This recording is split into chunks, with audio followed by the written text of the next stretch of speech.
सावध व्हा. जर तुमचं महाराष्ट्रात स्वतःचं घर असेल तर हा व्हिडिओ अर्धवट सोडण्याची चूक अजिबात करू नका. कारण राज्यात एक नवीन नियमाअंतर्गत लोकांची घरं थेट JCPने पडायला सुरुवात झालेली आहे. सरकारने घरांच्या बाबतीत असे काही 2 कठोर नियम लागू केलेले आहेत आणि स्पष्ट सांगितलेले आहे की जे लोक नियम पाळणार नाहीत त्यांच्या घरावर थेट JCP चालणार आहे. तुमचं घर जुनं असो वा अज्ञात नवीन बांधलेलं असो, जर या नियमांचं उल्लंघन झालेलं असेल तर ते घर जमिनीदोस्त करण्याचे थेट आदेश देण्यात आलेले आहेत. हा नियम 2026च्या सुरुवातीचाच लागू करण्यात आलेला होता, पण आता त्यांची अंमलबजावणी अतिशय वेगाने सुरू झालेली आहे. हे 2 नियम असे आहेत ज्यांच्यामुळे राज्यातील 99% घरांना थेट धोका निर्माण झालेला आहे आणि बहुतेकांना याबद्दल काहीच माहीत नाही. मग आता तुमचं घर नक्की सुरक्षित आहे का? ते या नियमात बसतं का? हे कसं ओळखायचं? आणि सर्वात महत्त्वाचं म्हणजे जर तुमचं घर नियमाबाहेर जात असेल तर ते पाडण्यापासून कसं वाचवायचं, यासाठी आम्ही थेट सरकारी अधिकाऱ्यांशी बोलून एक खूप महत्त्वाची सिक्रेट टिप मिळवलेली आहे. तुमचं आयुष्यभराचं मोठं नुकसान वाचवायचं असेल तर हा व्हिडिओ शेवटपर्यंत नक्की पहा. तर मग जाणून घेऊया ते 2 भयंकर नियम कोणते आहेत ते. म्हणूनच हा व्हिडिओ 1 सेकंदही बंद करू नका. जर तुमचं स्वतःचं घर असेल तर ते आयुष्यभर सुरक्षित राहायला हवं असं वाटत असेल तर ही माहिती तुमच्यासाठी अत्यंत महत्त्वाची आहे. कारण घर हे प्रत्येकाचं एक स्वप्नच असतं. माणूस आयुष्यात एकदाच घर बांधतो आणि त्याच घरावर जर अचानक JCP चालला तर संपूर्ण कुटुंब उद्ध्वस्त होऊ शकतं. लक्षात घ्या, आता सर्वच भागात कडक कारवाईला सुरुवात झालेली आहे. खरं तर हा नवीन कायदा जानेवारी महिन्यात लागू करण्यात आलेला होता, पण तेव्हा याच्या बातम्या बाहेर आलेल्या नाहीत. पण आता गेल्या 3 ते 4 दिवसाच्या आत जेव्हा अचानक लोकांची घरं पाडायला सुरुवात झालेली होती तेव्हा कुठे ना कुठे व्हिडिओ व्हायरल झाले आणि खळी खरबर उडालेली आहे. त्यामुळे अत्यंत लक्ष देऊन ऐका. सरकारने संपूर्ण महाराष्ट्रात घराचा एक नवीन कायदा लागू केलेला आहे. पण या अंतर्गत 2 मुख्य नियम तपासले जात आहेत.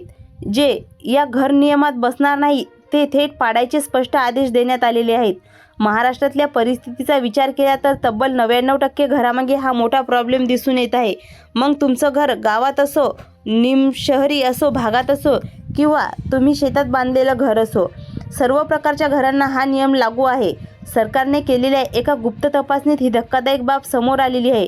तुम्हाला वाटत असेल असं काय शक्य आहे, पण जर तुम्ही ग्रामीण भागात आणि किंवा शेतात घर बांधलेलं असेल तर तुमच्याही अत्यंत तातडीने ही सूचना आलेली आहे. पण आज ज्या लोकांची घरं पाडली गेलेली आहेत ती लोकं आता रस्त्यावर येऊन रडत आहेत. तुम्हाला जर अशी वेळ स्वतःवर येऊ द्यायची नसेल तर पुढे काय काळजी घ्यायची ते अतिशय लक्षपूर्वक ऐका. कारण आता नवीन नियमानुसार थेट घरांची तपासणी होणार आहे, मोजमाप केलं जाणार आहे आणि तुम्हाला 2 अत्यंत महत्त्वाची कागदपत्रं द्यावी लागणार आहेत. जर ही कागदपत्रं तुम्ही दाखवू शकला नाहीत किंवा मोजमापात तुमचं घर बसलं नाही तर काहीच मिनिटात तुमच्या घरावर जबरदस्तीने जमिनीदोस्त होणार आहे, असा स्पष्ट आदेशच जारी झालेला आहे. आपल्याला माहीत आहे की आपल्या महाराष्ट्रात हा शेतीप्रधान आहे. इथल्या बहुतांश लोकांनी आपली घरं शेतात बांधलेली आहे. जर काही गावात किंवा शहरांच्या कडेला बांधलेली आहेत, पण अनेकांनी 1-2 गुंठे जमीन घेतली ती नॉन ॲग्रिकल्चर म्हणजेच बिगर शेती जमिनीत रूपांतरित न करता तशी शेतजमीन घर बांधून टाकलेली आहेत. बस इथेच मोठा फास आवळला गेलेला आहे. जर तुमचा प्लॉट अजूनही शेतजमीन दाखवत असेल आणि येणे न करता तुम्ही त्यावर बांधकाम केलेलं असेल तर अशी सर्व घरं सरकार अनधिकृत बांधकाम घोषित करणार आहे आणि ती पाडण्याचे थेट आदेश दिले जात आहेत.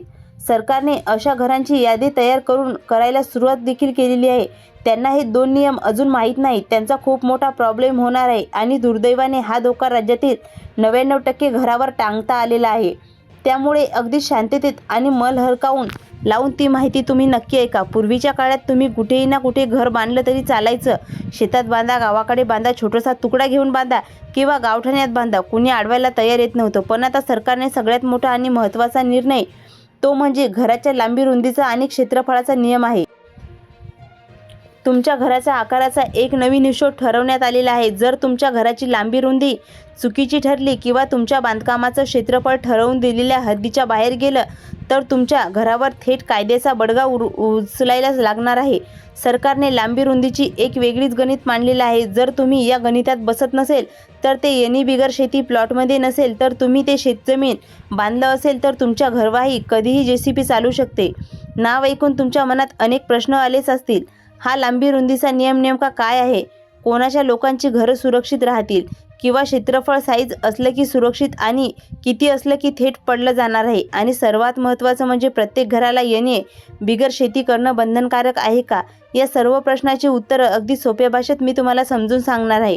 तर तुम्ही पण समजून घेणं अत्यंत गरजेचं आहे. कोणाची घरं वाचणार आणि कोणाची पाडली जाणार ही सगळी माहिती आता मी पुढे तुम्हाला स्पष्ट सांगणार आहे. हा नियम आताच्या आता समजून घेणं तुमच्यासाठी खूप गरजेचं आहे, कारण बहुतांश या नियमांचा पत्तासुद्धा नाही आहे. लोकांनी आयुष्यभराची कमाई लावून लाखो रुपये खर्च करून आपली स्वप्नातली घरं उभी केलेली आहेत. फक्त हा एक तांत्रिक नियम माहिती नसल्यामुळे तुमचंही घर धोक्यात येऊ शकतं. अवघ्या 1 मिनिटात जमीनदोस्त होऊ शकते. त्यामुळे तुमच्या घरावर प्रेम असेल आणि ते वाचवायचं असेल तर मी पुढे सांगतो ते नीट ऐका. आजच्या या व्हिडिओत आपण ज्या नवीन कायद्यावर बोलतोय त्याचा थेट संबंध तुमच्या घराशी आणि तुमच्या भविष्याशी आहे. महाराष्ट्रातल्या प्रत्येक घरासाठी लागू झालेल्या या कायद्याचा सर्वाधिक फटका शेतजमिनीत किंवा ग्रामीण भागात बांधलेल्या घरांनाच बसणार आहे. आधी काय व्हायचं? लोक शेतात 2-4 गुंठे जागा घ्यायचे आणि थेट घर बांधायचे. सरकारने आधीपासून सांगून ठेवलं होतं की कोणतंही बांधकाम करण्याआधी ती जमीन नॉन ॲग्रिकल्चर येणे म्हणजे बिगर शेती करून घेणं कायदेशीरदृष्ट्या बंधनकारक आहे. तसंच ते बांधकाम अधिकृत मानलं जाईल. पण अनेक लोकांनी या नियमांकडे दुर्लक्ष केलं आणि शेतजमिनीत थेट बांधकामे उभी केलेली आहेत. याच आणि चुकीमुळे आता हजारो कुटुंब मोठ्या संकटात सापडलेली आहेत. आता अशा सगळ्याच घरांसाठी लांबी रुंदीचा एक नवीन पॅटर्न आलेला आहे. तुमच्या घराचा आकार किंवा एकूण क्षेत्रफळ जर या नियमाच्या बाहेर गेलं आणि तुमची जागा बिगर शेती नसेल तर ते घर पाडलं जाऊ शकतं किंवा त्यावर थेट कायदेशीर गुन्हासुद्धा केला जाऊ शकतो. मग नेमका काय आहे तो नियम? चला जाणून घेऊया. घराची लांबी रुंदी किती असायला हवी? आता हे अगदी लक्ष देऊ नये का, कारण हा नियम तुमच्या घराच्या थेट भविष्याशी जोडलेला आहे. तुम्ही गावात राहत असाल किंवा शेतकरी असाल आणि शेतात सुंदर बंगला किंवा फार्म हाऊस बांधलेलं असेल किंवा शहरातून गावात येऊन 1-2 गुंठे जागा घेतलेली असेल आणि येणे न करताच घरं बांधलेली असेल तरी माहिती तुमच्यासाठी अत्यंत महत्त्वाची आहे. अगदी भविष्यात जरी जागा घेऊन घर बांधण्याचा तुम्ही विचार केला असेल तरच आताच थांबून हा व्हिडिओ आधी पूर्ण बघा. आता तुमच्या मनात पहिला प्रश्न असा असेल की सरकार आमचं स्वतःचं घर कसं पाडू शकतं? लक्षात घ्या, ही थेट एक धोक्याची सूचना आहे. नवीन नियमानुसार तुमच्या घराच्या लांबी रुंदीची मोजणी केली जाणार आहे. जर ही मोजणी सरकारने ठरवून दिलेल्या मर्यादेपेक्षा जास्त निघाली तर कारवाईने थेट आदेश दिले जाऊ शकतात. नव्या कायद्यानुसार घराचं क्षेत्रफळ नेमकं किती असायला हवं आणि ही संभाव्य कारवाई टाळण्यासाठी तुम्हाला आताच्या आता काय पाऊल उचलावे लागतील हे पटकन समजून घ्या. विशेषतः जे लोक शहरात राहतात, गर्दीपासून दूर, निसर्गाच्या कुशीत किंवा ग्रामीण भागात प्लॉट घेतात त्यांच्या बाबतीत हा गोंधळ सर्वात जास्त होतोय. कारण अशा बहुतांश प्लॉटचं बिगर शेतीमध्ये रूपांतर केलेलं नसून ती कागदपत्री केवळ शेतजमीनच असते आणि लोक त्या शेतजमिनीवर थेट घर बांधून मोकळे होतात. पण आता बांधकाम तांत्रिकदृष्ट्या पूर्णपणे बेकायदेशीर ठरत असल्याचं सरकारने स्पष्ट म्हणणं आहे की कोणत्याही बांधकाम करण्यापूर्वी तुम्ही त्या जागेचा वापर कायदेशीरकरित्या बदलू नये याने करून घेतला पाहिजे. आता तर सरकारने याने करण्याची प्रक्रियासुद्धा आधीपेक्षा खूप सोपी केलेली आहे. आता वळूयात त्या मुख्य नियमांकडे. सरकारने नेमक्या कोणत्या अटी घातलेल्या आहेत? यामध्ये 2 मुख्य अटी आहेत. ती म्हणजे पहिली FIS म्हणजेच बांधकामाची मर्यादा.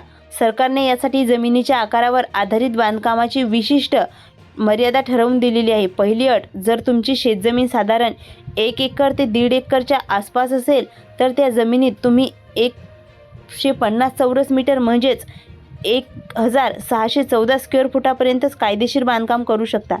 दुसरी अट, तुम्ही जर जमीन 1.5 एकरपेक्षा जास्त असेल तर तुम्हाला 4300 स्क्वेअर फुटापर्यंत बांधकाम करण्याची परवानगी मिळते. म्हणजे जर तुम्ही शेतजमीन मोठी असेल तर तुम्ही मोठ्या क्षेत्रफळाचं घरकाम बांधू शकता. पण अनेक लोकांनी काय केलेलं आहे, गावात किंवा शहराबाहेर केवळ 1-2 गुंठे जागा घेतली, ती शेतजमीन तशीच ठेवून त्यावर क्षमतेपेक्षा खूप मोठं बांधकाम केलेलं आहे. त्यासोबतच काही लोकांनी शेतीमध्ये व्यवसाय फायदा घेण्यासाठी मोठे मोठे शेड्स आणि हॉटेल्स उभे केलेले आहेत. त्यामुळे नियमांचं थेट उल्लंघन होत नसून येणाऱ्या काळात अशाच बांधकामावर थेट JCP घालण्याची दाट शक्यता आहे. त्यामुळे जर तुमचं घर या नियमात बसत नसेल तर वेळेतच कागदपत्राची पूर्तता करून घ्या आणि तुमचं घर सुरक्षित करा. सरकारच्या या नवीन नियमाबद्दल तुमचं काय मत आहे हे नियम योग्य आहे की नाही ते चुकीचे आम्हाला कमेंट करून नक्की सांगा. आणि अशीच महत्त्वाची व माहितीपूर्ण महत्त्वाची माहिती पाहण्यासाठी आपल्या OMT इन्फॉर्मेशन टेक चॅनलला लगेच सबस्क्राईब करा.